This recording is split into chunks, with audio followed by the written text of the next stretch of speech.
Imagine walking into a grocery store where prices are lower, shelves are stocked, and waste is minimal. How many would like to see that? I like it. Absolutely, it's possible with the right supply chains in place. Supply chains influence everything. When managed well, they cut down waste, improve efficiencies, and ensure essential goods reaches on time. But lately, supply chains are breaking under the pressure. Global uncertainties have exposed its weaknesses, making it harder for the businesses to cope up with the demand. Let's take something as simple as a shoe. A shoe company in North America manufactures its products in Bangladesh, and the raw materials come from all around the world. Rubber from Malaysia, synthetic fiber from China, and foam from United States. And these materials travel thousands of miles before the assembly, and once the shoe is complete, it will be shipped back to US distribution center and before sending it to retail stores across 100 different countries.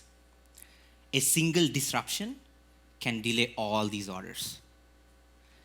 Despite how critical supply chains are, there is a massive shortage of skilled professionals who can optimize them.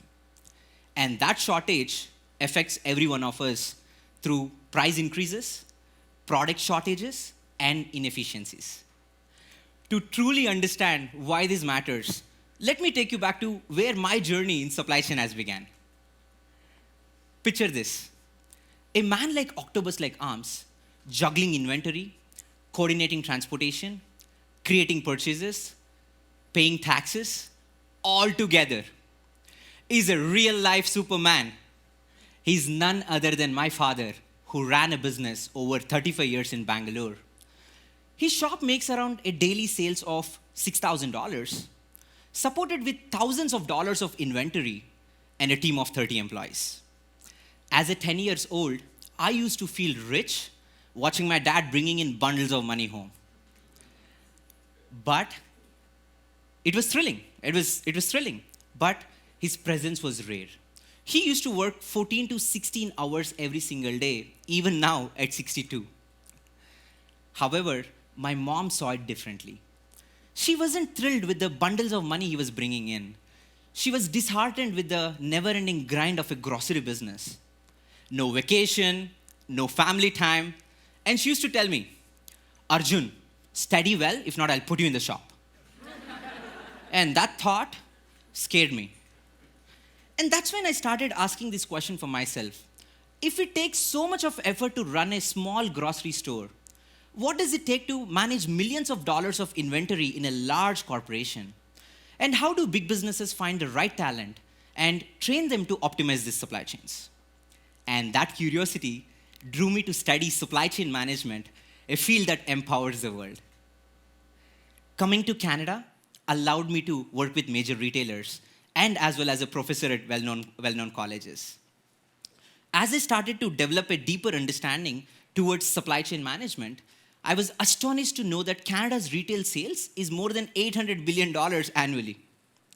With majority of those goods being imported, it's a massive challenge for the businesses as they must predict the demand 6 to 12 months in advance and manage huge warehouses, some as big as multiple football grounds. And looking back, if I realize right now, my dad did not have access to the supply chain knowledge, which would have made his life a little easier.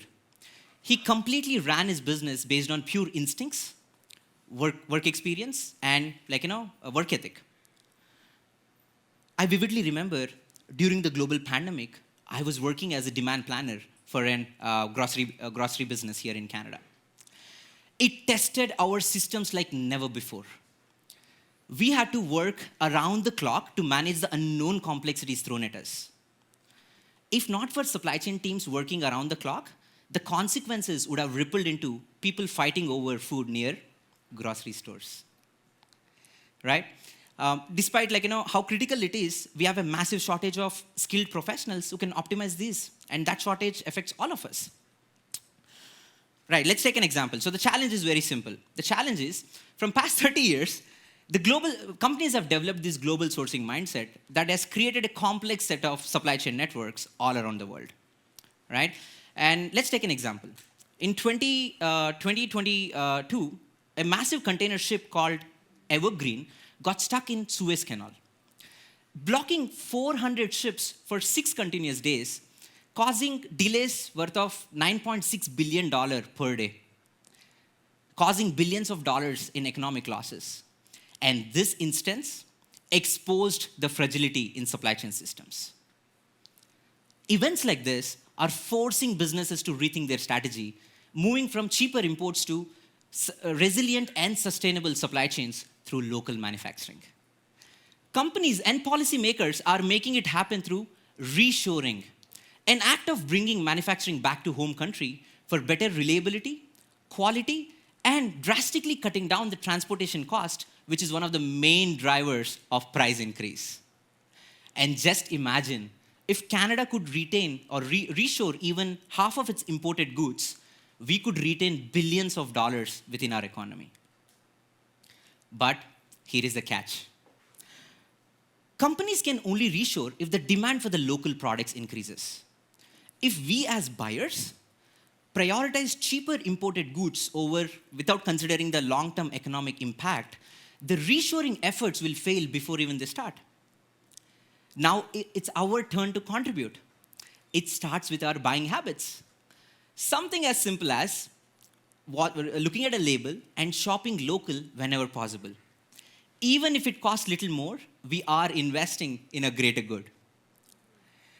Assuming we all do, we have another challenge: the skill gap. We need highly trained supply chain professionals who can manage this transition. The problem is, many supply chain leaders today don't have a formal education in this field. They just pivoted from areas like commerce or engineering and built their skills on the job. Even today, universities fall short of providing structured supply chain programs. I teach young undergrad students in colleges, and many of them choose accounting, marketing, or finance as their major because these subjects were introduced to them in high school, making them a natural choice. Suppose we introduce supply chain management early on and educate them about the availability of high-paying careers. Many would choose this field and contribute towards reducing the skilled labor deficit in this industry. So let's encourage our future generation to adapt to early supply chain educations and help industries reshore by buying local products. We are already seeing a positive trend in many industries that are significantly bringing back their production back to Canada, driving a massive amount of wealth back to our country. It's having significant impact in multiple areas, including creation of local jobs. I was lucky at the age of 10, I unknowingly became a supply chain nerd. Just imagine what could we achieve if more young minds joined this field early on. Supply chains are the invisible threads that connect the world. They impact every one of us. By buying local, investing in education, and embracing change, we can build a future where supply chains can make us less vulnerable to the global threats.